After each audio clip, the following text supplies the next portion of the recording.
Yeah, totally opposite to what you were doing before. Completely opposite. Yeah. Let's dive into some of these lies. Yeah, let's do it. Because I love the way this book is structured. So Dave was walking me through this, and you can see it obviously when you look at the book. So Dave's listed out all the lies, or not all of them probably, but 20 enough. lies. Yeah, 20 lies that he at one point believed to be true, and then breaks them down in each chapter, which I love that. I'm a big sucker for format. So I love that format.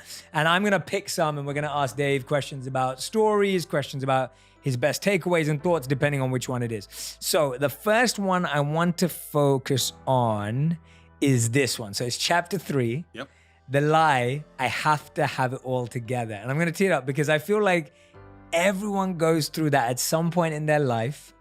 And when I went through that of I have to have it all together, it was actually when I first got into personal growth and self-development, because I was just like, oh wow, like I have to fix everything about my life. Like I've been getting it all wrong. So it's almost like instead of it actually helping me, the first thing personal growth forced me to do was get panicky about the fact that I didn't have it all right. Real.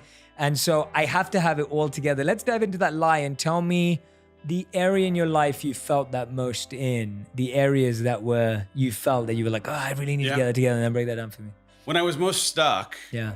my unwillingness to represent my struggle, which is universal. If you're listening to this, congratulations. As a human, you struggle.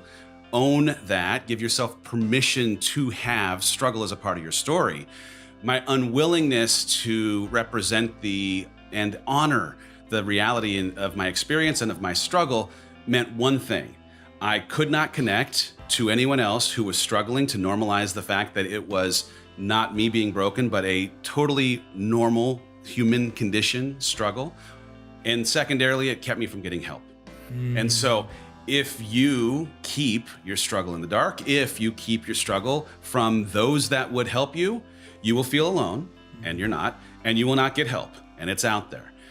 Now that I've transitioned into this world, I went from a role where, among other things, as this head of sales at the Walt Disney Company, I was manicuring a story to press each week on how movies were doing, and I was good at selling whatever it was that we were trying to position to the press.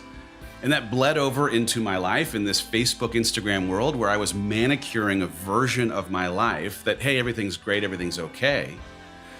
And now in this world where we exist as a company to put tools in people's hands to help them take control of their lives, modeling that we also struggle was a thing at the beginning I really struggled to do. It's a lot of struggle in one sentence.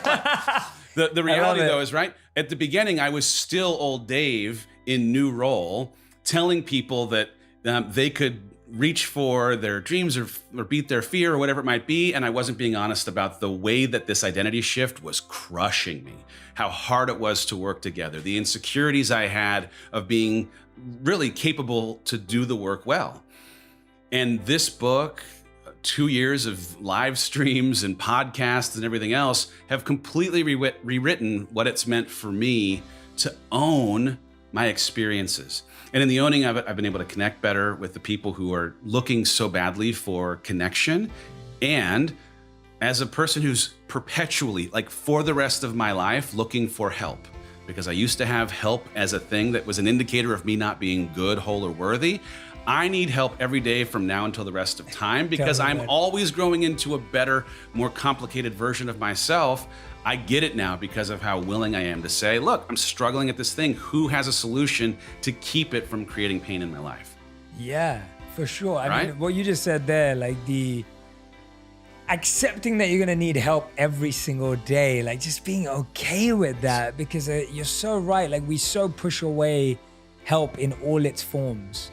Our whole lives, I feel like we've avoided help. Yeah. And then it's weird because then our mind tricks us into going, you don't get any help. Yeah. What's interesting too in this, like truly, I struggled in writing the book because I am very, very honest about a lot of things that an older version of me, younger version of me, would have never, ever confessed.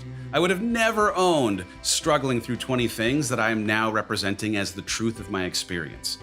But in having owned them, I have taken the power that used to hold me down with shame, with insecurity, and completely reframed it as the power that I stand on top of for having become a warrior because of, equipped because of, capable because of the struggle. And if you, as a listener, are able to take the experiences that you've been through and own them, they didn't get you, you survived them, you are stronger for them, you learned because of them.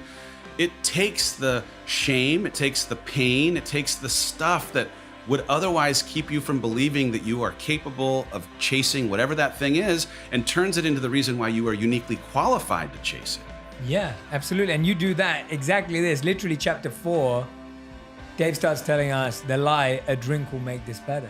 Oh. And you get, like you're mentioning, you're getting super vulnerable here. Like you're so open, and it's great to see that, because I think that this is what's going to help the audience. Even hearing what you just said now, it's like we can only do it when we see our heroes do it. And that's, you were talking about Avengers earlier. That's one of the reasons why I love Avengers. Yeah. Because to me, Avengers is a bunch of people with a lot of issues. Like each of them have so many issues, but they use all of those issues in trying to help the world. They become their strength. They become their strength. I had a casual relationship with alcohol for most of my adult life. Drink after work, couple drinks, bad day, long day, triggering day, 3 drinks, right? Take the rough edges off the end of a long day. And in the transition in identity, in becoming accustomed to this new life, in the worry of what other people were thinking, in the grappling with all of it, what was a casual relationship turned into something that wasn't. And what I realized is I had made this decision. I got this little tattoo on my arm. Yeah. A ship is safe in harbor, but that's not what ships were built for, Yes. right? I am the ship. I was built for this. I made this decision to leave the harbor. I'm now chasing the growth that the waves will create. But when the waves get too rocky and trigger my anxiety and my imposter syndrome and the worry of what other people are thinking, I'm having a drink to reduce the rockiness of the waves at the expense of the growth that I was chasing. You don't get the growth when you're muting the benefit that would have come from those waves. So I had to learn that coping mechanism, it can't be applied as a local anesthetic, right? You can't have a drink just for your anxiety without muting your joy. You can't have a drink to mute your fear without muting your opportunity to grow. Wow. And so I had to find a new coping mechanism. By the way, the triggers, they still exist. In fact, with the way that I'm pursuing what I'm pursuing, they're coming at a faster rate. I needed to find something else. So I substituted bottles for running shoes. And as a sign of how much I've had to run in the year that I've stopped drinking, I've run about 900 miles. That's insane. Lots of running, but it's therapy. It's a productive way of processing the fear and the anxiety and the insecurity that comes up in a way that still affords me the opportunity to show up well for my team, my wife, my kids, and allows me, as I lay my head on the pillow at night, when I'm alone with my own thoughts, to have pride for how I've taken control of a thing that previously was controlling me.